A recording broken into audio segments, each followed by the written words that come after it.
مجردا امیر کم خسر نصیبتان باشه. امیر کم خسر زنده باد. زنده باد امیر کم خسر. مولانا دامادت هست؟ بله. خود تویانش چند هست؟ 3 لک. 3 لک روپه. دیگه امی طلا و دیگه شرطا و نان کلگیش چند میشه؟ 9 لک.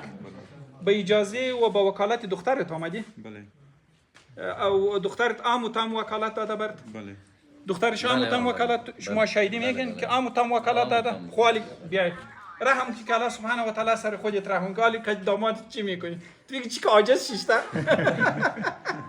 چی میکنی کدش؟ ما دیگه چیز کار کنیم دیگه باش کنیم ما. کلگی؟ بله. امی تویانه، طلا، شرط عروسی، امی کلگی را بخشیدی؟ کلش بخشیدم. کلگی را بخشیدی؟ به اجازه وکالت دختر و به مشوره کلگی پامیر. الله اکبر جزاک الله. جزاک الله. مجردا امیر کم خسر نصیبتان باشه. امیر کم خسر زنده باد. زنده باد امیر کم خسر. نش تو باش حالا زود.